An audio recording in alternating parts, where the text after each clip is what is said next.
اعوذ باللہ من الشیطان الرجیم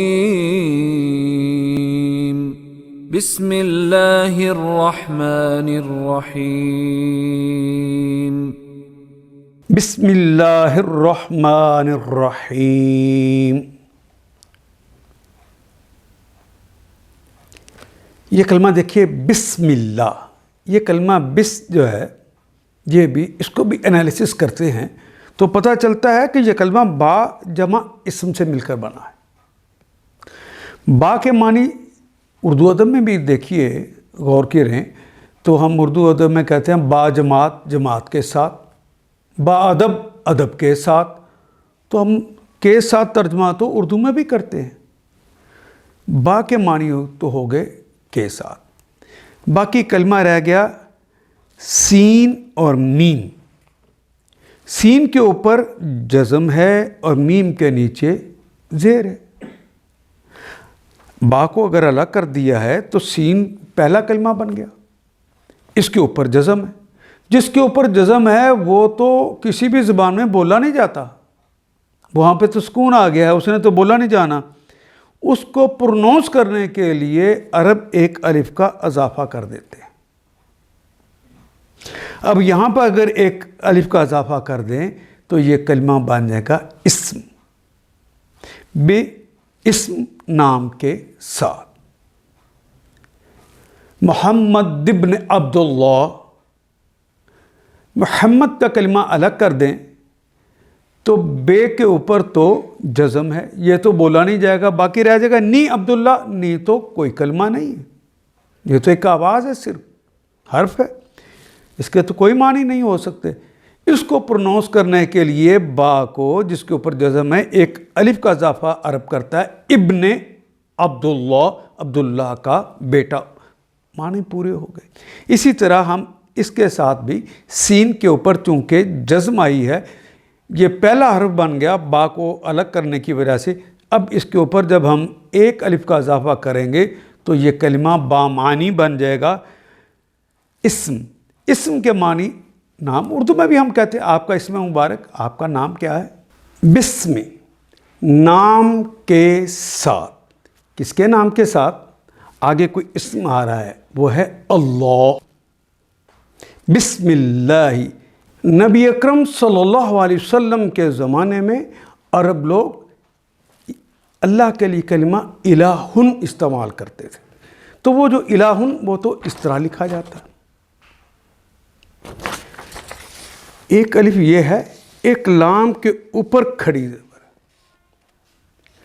اب یہ ایک الف یہ جو شروع میں آیا ہے، ایک الف یہ لام کے اوپر کھڑی لگائی، الہن۔ عربوں کے ہاں تو ہر کام کے لیے الگ الگ الہ تھے، یہ زندگی دیتا ہے، یہ الہ موت دیتا ہے، یہ بارش برساتا ہے، یہ دھوپ نکالتا ہے، یہ اقتدار دیتا ہے، ہر ایک چیز کے لیے الگ الگ الگ خدا بنائے ہوئے تھے انہوں نے۔ نبی محترم صلی اللہ علیہ وسلم نے انہیں سمجھایا کہ لوگوں، ایک الہ ایسا ہے جو سارے کام خود اکیلا کر لیتا ہے۔ جو سارے کام خود اکیلا کر لے وہ عام تو نہ رہ گیا نا، وہ خاص ہو گیا۔ تو یہ خاص کو ظاہر کرنے کے لیے عربوں کے ہاں الف اور لام کا اضافہ کیا جاتا ہے۔ ایک الف لام کا اضافہ کرتے ہیں، اسی کلمے سے پہلے دیکھیے الف اور یہ لام، ہم نے الہ کا کلمہ تھا، اس کے اندر الف اور لام کو اضافہ کرنا ہے، اس کو اکٹھا لکھنا ہے۔ اس کو اکٹھا لکھنے کے لیے ایک الف یہ جو آلریڈی ہے، ایک الف یہ، ان دونوں الفوں کو اٹھا کر اکٹھا لکھ دیا جاتا ہے شد کے ساتھ۔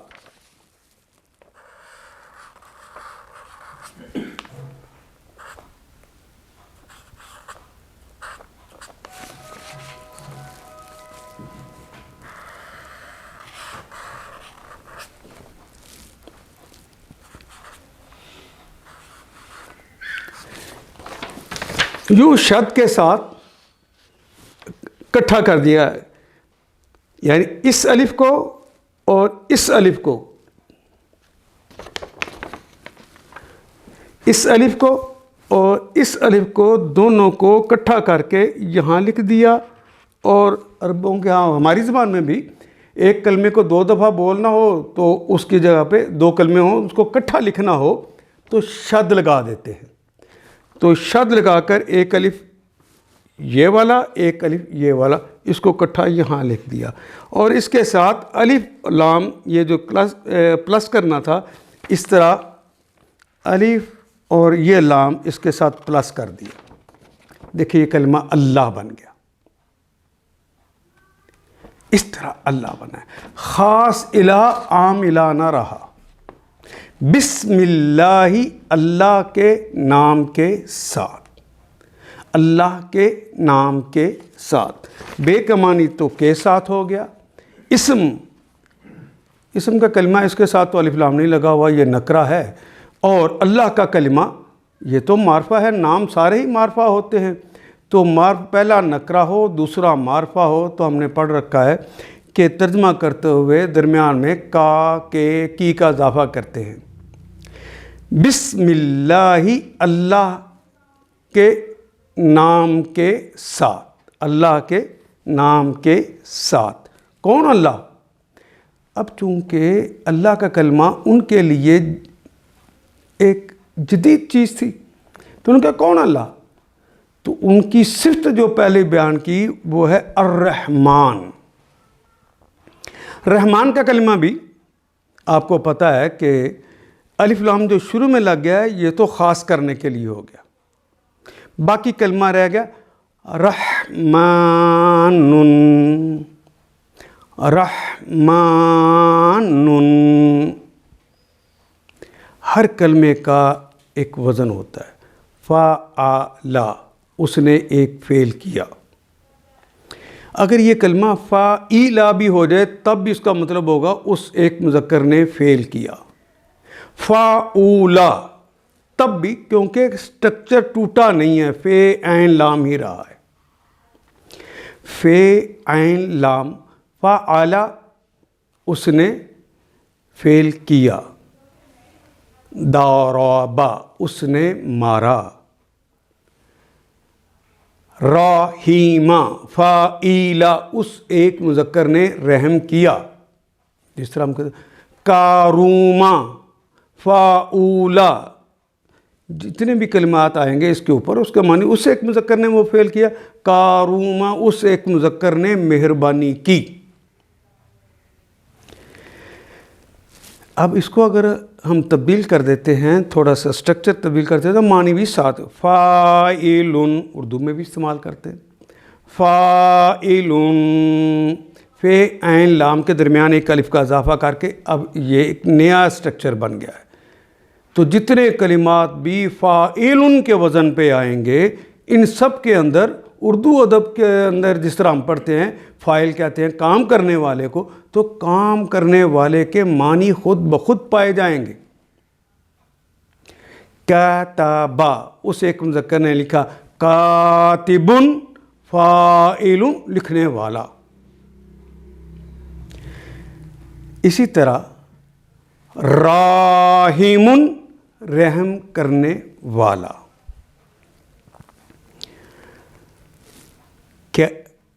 مفعول مفعول جس پر کام کیا گیا اردو میں کہتے ہیں.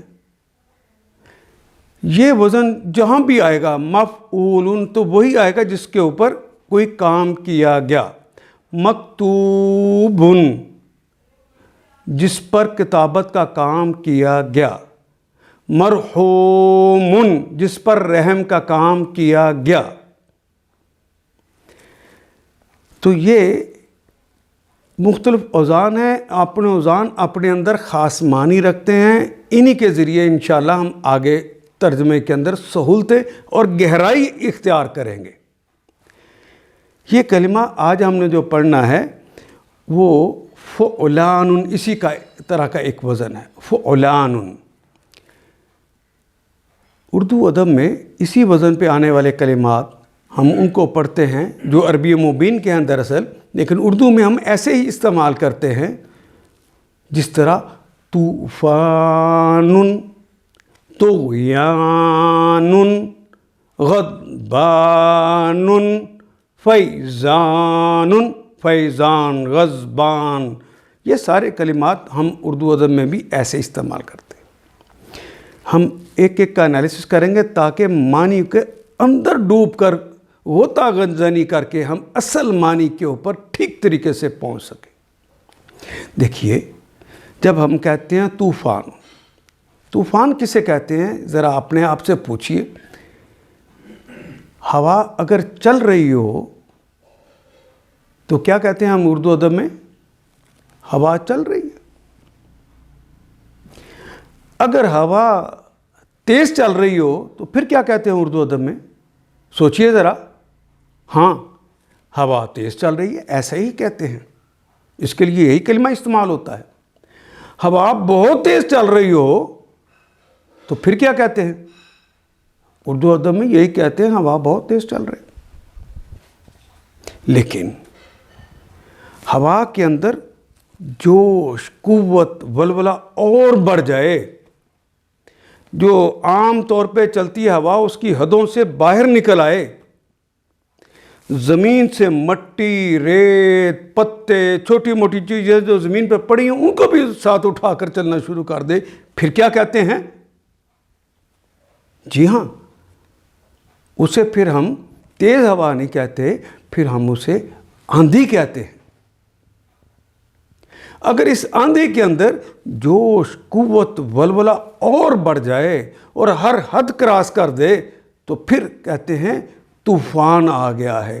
جب وہ بڑے بڑے درختوں کو گرانے لگ جائے، سامنے آنے والے سائن بورڈز کو گرانے لگ جائے، تو پھر ہم کہتے ہیں کہ آندھی کا کلمہ، پھر ہم کہتے ہیں تیز ہوا کا کلمہ، تیز ہوا چلنے کا کلمہ چھوٹے رہ گئے ہیں۔ اب اگر پورے معنی سمجھ آتے ہیں تو تب آتے ہیں جب ہم اس کے لیے طوفان کا کلمہ استعمال کرتے ہیں۔ میں کوئی بات سمجھ آ سکا؟ جوش، قوت، ولولہ، حد سے نکل کے آنا، رستے کی رکاوٹوں کو توڑ کر آنا۔ جب ایسی صورتحال ہوتی ہے تو یہ فعلان کا وزن بنتا ہے۔ پھر میں ایک اور مثال دیتا ہوں، طغیان، اردو میں طغیانی کہتے ہیں نا، آ گئی ہے۔ ندی نالے میں جو پانی بہہ رہا ہو، اگر بہہ رہا ہے تو بہہ رہا ہے، یہی کہتے ہیں۔ تیز بہے تو ہم کہتے ہیں تیز بہہ رہا ہے، بہت تیز بہے تو ہم کہتے ہیں بہت تیز بہے۔ اس کے اندر جوش، قوت، ولولہ اور بڑھ جائے، اس کے جو ساحل ہیں، جو دونوں کنارے ہیں ندی نالے کے، ان کو وہ اچھل کر کراس کرنا شروع کر دے، حد سے باہر نکل آنا شروع کر دے، اور آگے جو بند باندھے ہوئے ہیں ان بندوں کو توڑ دے، تب ہم کہتے ہیں طغیانی آ گئی ہے۔ طغیان کا کلمہ اس وقت کہتے ہیں۔ اب پانی کا تیز چلنا، بہت تیز چلنا، حد سے نکل جانا، یہ سارے کلمے چھوٹے رہ جاتے ہیں، لیکن جب اس نے بند ہی توڑ دیے ہیں، رستے کی رکاوٹیں توڑ دی ہیں، تو پھر ہم کہتے ہیں طغیان۔ ایک اور کلمہ ہے غضبان، جسے ہم غضبان بھی کہتے ہیں، ضاد اور ضاد، غضبان، یہی وزن ہے، فعلان، غضبان، فعلان۔ کسی کی بات اچھی نہ لگے تو ہم کہتے ہیں ناپسند ہوئی ہے، ناپسندیدہ بات ہے، ناگوار گزری ہے، ہم پہلے لیول پر یہ کلمات استعمال کرتے ہیں۔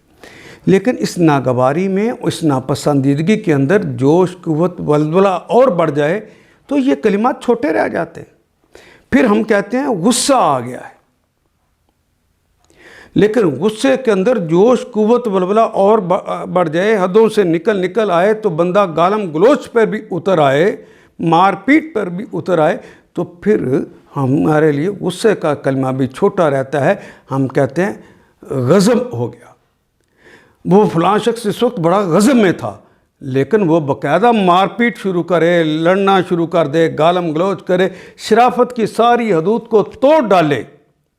جب یہ مسئلہ اس کا ہو جاتا ہے تو کہتے ہیں فلاں شخص اگر کہیں غضب میں ہے تو چھوٹا لگتا ہے، پھر اس کے پورے معنی دیں گے جب غضبان کہیں گے۔ بالکل اسی طرح جس طرح کوئی آدمی کسی کو فائدہ دیتا ہے تو کہتے ہیں فلاں نے فلاں سے فائدہ حاصل کیا، لیکن فائدہ دینے والا صبح شام دے اور دیتا ہی رہے اور بہت زیادہ دے تو ہم کہیں گے بہت زیادہ فائدہ دیتا ہے، یہ بات سچ ہے، ایسے ہی کہیں گے۔ لیکن اس کے اندر جوش، قوت، ولولہ بڑھ جائے تو یہ فائدے کا کلمہ چھوٹا لگتا ہے، پھر کہتے ہیں فلاں نے فلاں سے فیض پایا ہے۔ لیکن اس فیض کے اندر بھی جوش، قوت اور ولولہ بڑھ جائے تو پھر فیض کا کلمہ بڑا چھوٹا رہ جاتا ہے، تو پھر اس کے لیے ہم فیضان کا کلمہ جاری زبان پہ لاتے ہیں، فلاں کا فیضان جاری ہے۔ جب یہ فیض جوش، قوت، ولولے سے آ جائے، حدوں سے نکل کے آئے، رستے کی رکاوٹوں کو توڑ کے آئے۔ 4 کلمات کو ہم نے دیکھا، فعلان اور فعلان کے وزن پر آنے والے یہ کلمات، ان کے اندر جو قدر مشترک تھی، جوش، قوت، ولولے سے آنا، حدوں سے نکل کے آنا، رستے کی رکاوٹوں کو توڑ کے آنا۔ کیا میں یہ بات سمجھا سکا جی؟ تو گویا جتنے کلمات بھی فعلان ان کے وزن پر آئیں گے یا فعلان ان کے وزن پر آئیں گے، فے کے اوپر پیش بھی اور فا کے اوپر زبر بھی، فعلان طوفان طغیان، اور فا کے اوپر زبر بھی، غضبان فیضان، وہ پیش والے ہوں وہ زبر والے ہوں، لیکن اس وزن پر آ جائیں گے تو ان کے اندر جوش، قوت، ولولہ اور حد سے نکل کر آنا اور رستے کی رکاوٹوں کو توڑ کے آنا ہے کہ یہ جو قدر مشترک پائی جاتی ہے یہ ہر اس کلمے میں ہوگی جو اس وزن پہ آئے گا۔ اب دیکھیے ہمارے نے جو کلمہ پڑھنا ہے وہ ہے رحمان،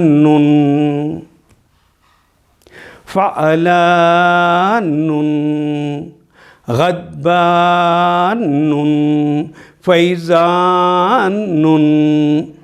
رحم کا کلمہ تو ہماری ہی زبان میں استعمال ہونے والا کلمہ ہے، ایک جذبے کا نام ہے، لیکن جس کا رحم جوش، قوت، ولولے سے آئے، جس کا رحم حدوں سے نکل کر آئے، جس کا رحم رستے کی رکاوٹوں کو توڑ کر آئے، وہ ہستی رحمان کہلاتی ہے۔ یہ جو قدر مشترک تھی وہ ہم نے اس میں شامل کر دی۔ رحمان، فعلان، جس کا رحم جوش، قوت اور ولولے سے آتا ہے، حدوں سے نکل کے آتا ہے، رستے کی رکاوٹوں کو توڑ کے آتا ہے، اور شروع میں لگا ہوا ہے الف لام، وہ خاص ہے، اس جیسا کوئی دوسرا ہے بھی۔ بسم اللہ الرحمن، اللہ کے نام کے ساتھ جس کا رحم جوش، قوت اور ولولے سے آتا ہے، حدوں سے نکل کے آتا ہے، رستے کی رکاوٹوں کو توڑ کے آتا ہے، اور اس جیسا کوئی دوسرا ہے بھی نہیں۔ الرحیم، یہ کلمہ بھی الف لام تو شروع میں جو لگا ہے یہ تو ہو گیا الف لام خاص کرنے کے لیے۔ باقی رحم کا کلمہ ہماری زبان میں استعمال ہوتا ہے راہیمہ، عربی میں کہتے ہیں اس نے رحم کیا، لیکن اس کو اگر فاعلون کے وزن پہ کہا جائے گا رحیم، کریم، عظیم، علیم، یہ سارے کلمات ہم اردو میں بھی استعمال کرتے ہیں۔ وزن دیکھیے ایک ہی آ رہا ہے، فعیل، رحیم، علیم، عظیم۔ اس کے کیا معنی ہے؟ اس کے اندر ذرا اتر کے دیکھیں۔ فعلا ہوتا تو اس نے کام کیا، فاعل ہوتا تو کام کرنے والا، مفعول ہوتا تو جس پر کام کیا گیا، اور فعلان ہوتا جس کے اندر جوش، قوت، ولولہ، حد سے نکل کر آنا، رستے کی رکاوٹوں کو توڑ کے آنا کے معنی اس میں شامل ہوتے۔ لیکن یہ کلمہ فاعل ہے۔ اردو ادب میں جس طرح کہتے ہیں اللہ علیم ہے، علیم کسے کہتے ہیں؟ ذرا غور کیا کبھی آپ نے؟ اللہ علیم ہے، یہ کلمہ ہماری زبان میں بھی استعمال ہوتا ہے، عربی میں بھی استعمال ہوتا ہے۔ عالم، عالم کہتے ہیں جاننے والے کو، علیم نہیں ہے وہ، عالم جاننے والا، جو بہت جانتا ہے اسے علامہ کہتے ہیں، جو کائنات میں سب سے زیادہ جانتے ہیں اسے عالم الناس کہتے ہیں، علیم نہیں کہتے۔ پھر یہ علیم کیا ہے تو اس کے معنی جاننے والا ہی۔ تو اس کے ٹھیک ٹھیک معنی جاننے کے لیے دیکھیے، میں آپ کو اس وقت کلمہ علیم پڑھا رہا ہوں۔ میرے پیدا ہونے سے بھی پہلے اللہ کو پتا تھا کہ خاور بٹ ان افراد کو جن کے ناموں کو میں ابھی بھی نہیں جانتا، لیکن اللہ اس زمانے میں جانتا تھا یا کہ نہیں جانتا کہ ان افراد کو اللہ اتنے بج کے اتنے منٹ اتنے سیکنڈ پر یہ کلمہ علیم پڑھائے گا۔ اسے ازل سے پتا تھا، اور ابد جس کے پاس کلمہ علم ہوتا ہے اس کو علیم کہتے ہیں، جس کے پاس ازل سے ہے۔ یہ صرف بھی ان کی ذاتی ہے، کسی اور کی دی ہوئی نہیں ہے۔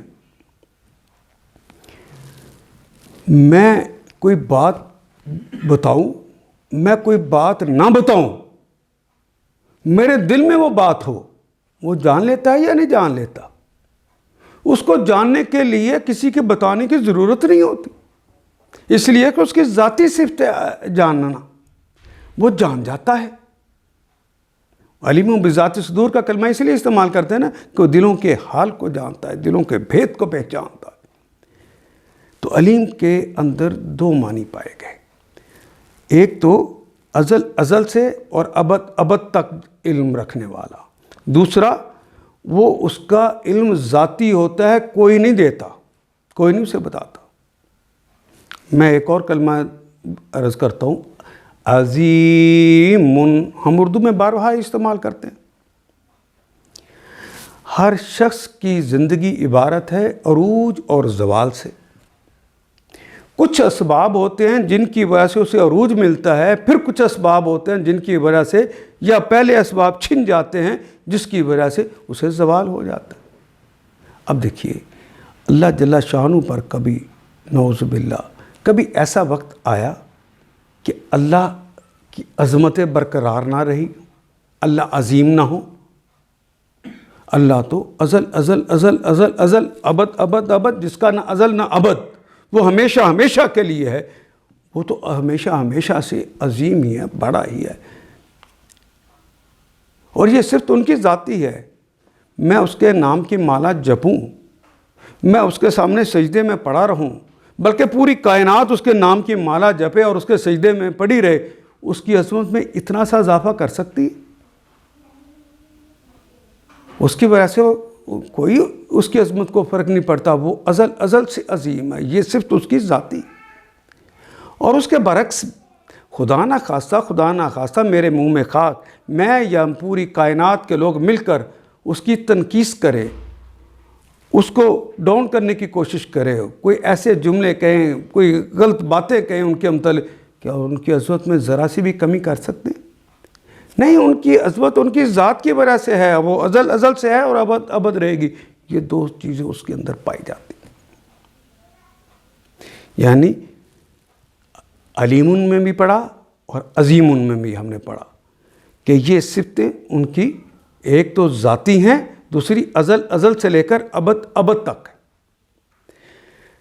اس وزن پہ آنے والے سارے ہی کلمات کے اندر یہ صفتیں پائی جائیں گی۔ مثال کے طور پہ یہ کلمہ رحم جو تھا، راہیم ماں، اس نے رحم کیا، راہم رحم کرنے والا، فاعل کے وزن پہ آ گیا، مفعول مرحوم جس پر رحم کیا گیا، فعیل رحیم، تو خود بخود یہ معنی شامل ہو گئے، جس کا رحم ازل سے ہے، ابد رہے گا۔ یعنی اللہ کا نہ ازل ہے نہ ابد، گویا ہمیشہ کا رحم، ہمیشہ کا رحم کرنے والا۔ دوسرا، یہ صرف اللہ کی ذاتی ہے، میں اس قابل ہوں یا نہیں ہوں، میرا رب مجھ پر رحم کرتا ہے، جو ان کے نام کی مالا جپتا ہے ان پر بھی رحم کرتا ہے، اور جو اسے گالیاں دیتے ہیں ان پر بھی رحم کرتا ہے۔ لوگ پوچھتے ہیں کہ کافروں پہ اس قدر مہربانیاں کیوں؟ وہ رحیم ہے، وہ فعیل کے وزن پر رحم کرتا ہے۔ اور شروع میں لگے الف لام، وہ خاص ہے، اس جیسا کوئی دوسرا ہے ہی نہیں۔ الرحمن الرحیم، بسم اللہ، اللہ کے نام کے ساتھ جس کا رحم جوش، قوت اور ولولے سے آتا ہے، جس کا رحم حدوں سے نکل کر آتا ہے، جس کا رحم رستے کی رکاوٹوں کو توڑ کے آتا ہے، اور فعیل کے وزن پر رحیم، جس کا رحم ازل سے ہے اور ابد رہے گا، اور جس کا رحم اس کی ذات کی وجہ سے ہے، کسی اور وجہ سے نہیں۔ الرحیم سے پہلے بھی الف لام اور الرحمن سے بھی پہلے الف لام لگا ہوا ہے، تو گویا وہ رحمان بھی خاص ہے، عام نہیں، اس جیسا کوئی دوسرا ہے ہی نہیں، نہ اس جیسا کوئی رحم کرنے والا ہے۔ بسم اللہ الرحمن الرحیم، اللہ کے نام کے ساتھ جس کا رحم جوش، قوت اور ولولے سے آتا ہے، حدوں سے نکل کے آتا ہے، رستے کی رکاوٹوں کو توڑ کے آتا ہے، جس کا رحم ازل سے ہے اور جس کا رحم ابد رہنا ہے، اور اس جیسا رحم کرنے والا کوئی دوسرا ہے بھی نہیں۔ خدا لگتی کہیے، اب معنی کے اندر اتر غوطہ زنی کر کے، کیا بسم اللہ کے وہی معنی رہ گئے جو آپ نے ابھی تک پڑھے تھے؟ کس قدر گہرائی نصیب ہو جاتی۔ ہاں، بسم اللہ الرحمن الرحیم، یہ ہم جب ترجمہ پڑھتے ہیں تو اکثر لکھا تھا شروع کرتا ہوں اللہ کے نام سے۔ ہم نے تو کلمے کا ایک حصہ نکال کے پڑھ لیا ہے کہ با کیا ہے، اسم کیا ہے، الہ کیا ہے، رحمان کیا ہے، رحیم کیا ہے، ان کے اوزان کے اندر چلے گئے، شروع کا کلمہ تو کہیں نہیں آیا۔ یہ کہاں سے آیا؟ اس بات کو سمجھ لینا بڑا ضروری ہے۔ حضرات محترم، نبی محترم صلی اللہ علیہ وسلم نے ارشاد فرمایا، میرے اور آپ کے ماں باپ ان پہ قربان، آپ نے ارشاد فرمایا کہ لوگوں جب بھی کسی کام کا آغاز کرو تو بسم اللہ الرحمن الرحیم پڑھ لیا کرو۔ تو ہم اپنے حبیب کو تسلیم کرتے ہوئے انہیں کہتے ہیں کہ لبیک یا رسول اللہ، آپ نے جو کہا ہے ہم اس کو مانتے ہیں، اور ہم آغاز کر رہے ہیں اس کام کا آپ کے کہنے کے مطابق، بسم اللہ الرحمن الرحیم۔ میں شروع کرتا ہوں اللہ کے نام کے ساتھ جس کا رحم جوش، قوت الولے سے آتا ہے، حدوں سے نکل کے آتا ہے، رستے کی رکاوٹوں کو توڑ کے آتا ہے، جس کا رحم ازل سے ہے اور ابد رہنا ہے، جس کا رحم ہمیشہ کے لیے ہے۔ یہ ہم نے اللہ سے کہا۔ اب خدا لگتی کہ یہ وہ کام مشکل ہو یا آسان ہو، جس کام کو اللہ کا نام لے کر کہیں، جس کا رحم جوش، قوت ولولے سے آتا ہے اور ازل سے ہے اور ابد اس کا رحم رہنا ہے، ہم اس قابل نہ صحیح، وہ رحم کرے گا تو مشکلات آسان ہوں گی یا نہیں ہوں گی؟ اس تصور کے ساتھ آپ نے بسم اللہ الرحمن الرحیم پڑھنا ہے۔ یہ جادو نہیں ہے کہ اس کے آپ نے لفظ پڑھا تو اس کے اثرات مرتب ہو جائیں۔ اس پورے یقین کے ساتھ اور پورے معنی کو ذہن میں رکھ کر آپ نے اس کے معنی کو پڑھیں گے کہ ہمارے حبیب نے ہمیں حکم دیا ہے، ہم اس کی تعمیل کرتے ہوئے یہ کر رہے ہیں۔ ہم آغاز کرتے ہیں اپنے کام کا جس طرح قرآن حکیم کا آغاز کرنے لگے ہیں، تو اگر ہم اس طرح پڑھیں گے بسم اللہ الرحمن الرحیم تو کوئی مشکل ہماری سامنے رہ جائے گی؟ خدا لگتی کہیں۔ ہاں، جاتے ہوئے صرف میں ایک بات اور عرض کروں، یہ جو میں نے کہا تھا رحمان فعلان فعلان، جس طرح طوفان، طغیان، یہ جو پیش آتی ہے، یہ جوش، قوت، ولولے اور حد سے نکل کر آنے والی چیزیں وہ ساری ہیں جو مادی ہوتی ہیں، پانی، ہوا وغیرہ، اس طرح یہ مادی چیزیں۔ اور اگر زبر آ جائے فعلان، فیضان، غضبان، رحمان، یہ ساری غیر مادی چیزیں ہوتی ہیں، یہ مادی نہیں ہوتی۔ بس یہ فرق مجھے بتانا تھا۔ اور اب ہم پڑھتے ہیں بسم اللہ الرحمن الرحیم پورے معنی کے ساتھ، انشاءاللہ پورا قرآن حکیم اللہ تعالی ہمارے لیے کھول کے رکھ دے گا۔ ان آیات کو ایک دفعہ پھر تلاوت خود کیجیے، عربی و مبین پڑھتے ہوئے دیکھیے کیا بات پوری اندر اتر رہی ہے؟ کیا یہ اردو کے سانچے میں ڈھلتی گئی ہیں عبارتیں؟ اگر بات سمجھ آنی شروع ہوگی تو الحمدللہ یہی ہمارا ہدف ہے، اور یہ ہدف پورا ہو گیا۔ اللہ میرا اور آپ کا حامی و ناصر۔ الف لام